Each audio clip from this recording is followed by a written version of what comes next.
Mas neste momento nós estamos conectados com o vice-presidente Geraldo Alckmin. Vice-presidente, seja muito bem-vindo, é um prazer recebê-lo aqui. Obrigado por nos atender neste domingo.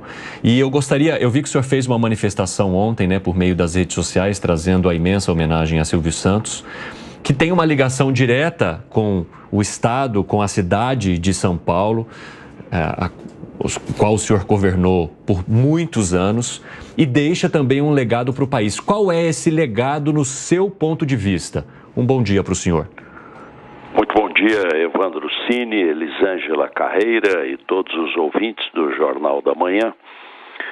Eu acho que ficam vários bons exemplos, para a geração mais nova, especialmente na comunicação. Primeiro, o lado alegre, diz que um estado de permanente bom humor é uma das melhores provas de inteligência.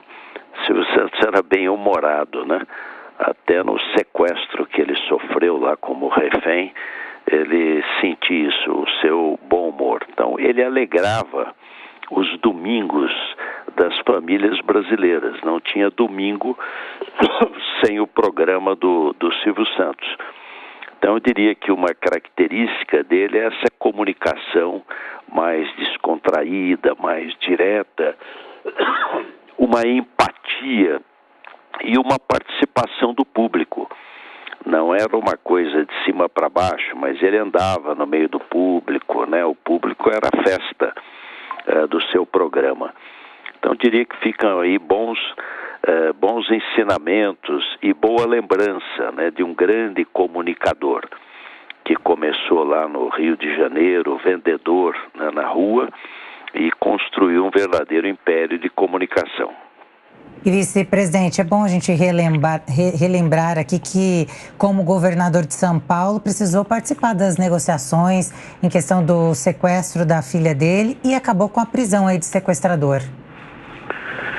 Elisângela, isso foi em 2001.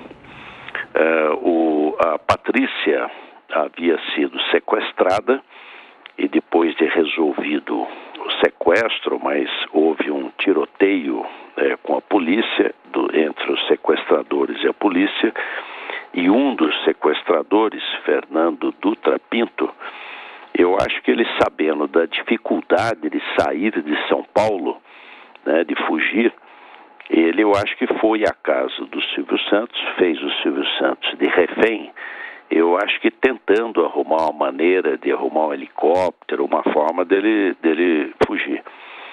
Só que tinha uma jornalista lá cedinho, 6 horas da manhã, na porta da casa, tentando, na saída do Silvio Santos para o SBT, pegar dele ali na saída, no carro, cedinho, uma declaração, alguma coisa sobre o sequestro da Patrícia, que já estava resolvido. E ela viu quando o sequestrador entrou e avisou a polícia.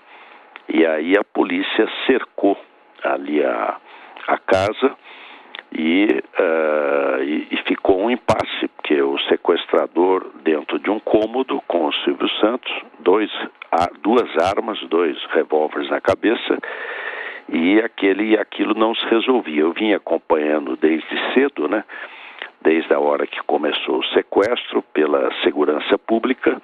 Quando foi 10h30 mais ou menos, o secretário da Segurança Pública me ligou e falou: olha, o Silvio Santos tinha o meu celular, me ligou, falou que se você for lá, o sequestrador se entrega. Aí ele falou: olha, mas nós entendemos que não pode, porque vai abrir um precedente, não é adequado, então entendemos que não pode. Aí esperei, 10h30, 11, 11h30, meio-dia, 1h da tarde, 7 horas depois do sequestro, não se resolvia. Eu lembrei de um professor de medicina que dizia: quando você tiver um caso grave, não se omita. E aí eu falei: não, eu vou lá. Aí fui, desci numa escola que tinha uns 3 quarteirões ali, fui a pé. E mal o pessoal percebeu, já tinha entrado na casa. Entrei, a casa estava vazia, só nesse cômodo o Silvio Santos, o sequestrador, um colete balístico ali na porta e a polícia ali na porta, fortemente armada, e o comando era, na época, do capitão De Luca, que hoje é coronel, e que era o do departamento antissequestro da Polícia Militar. Aí cheguei na porta, falei: Silvio, é Geraldo Alckmin. Aí entrou o Silvio Santos em ação, né? Falou: olha, governador, esse rapaz vai fazer faculdade e tal, e deu aquela conversa boa dele, né? E eu falei: olha, eu vou ficar aqui do lado, eu estou passando aqui para o comandante da operação, sigam rigorosamente as instruções do capitão De Luca. Aí ele deu a instrução: desarmar as armas, tal, abrir a porta, jogar as armas, as munições, tal.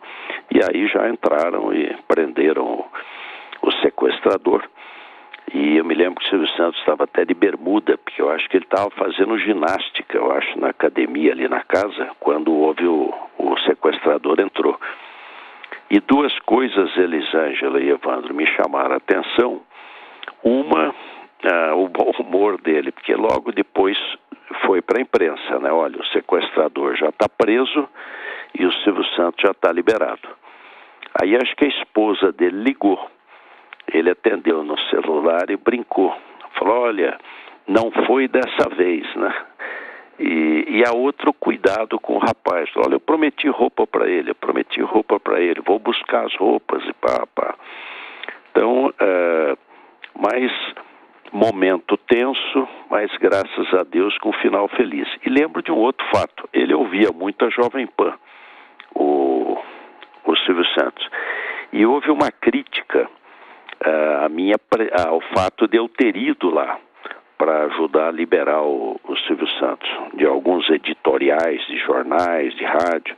E ele, no outro dia de manhã, que não dava entrevista, ele do carro deu uma entrevista para a Jovem Pan, defendendo, dizendo: olha, ninguém sabe como é que podia ter terminado, né, esse sequestro, se não fosse a presença do governador e tal.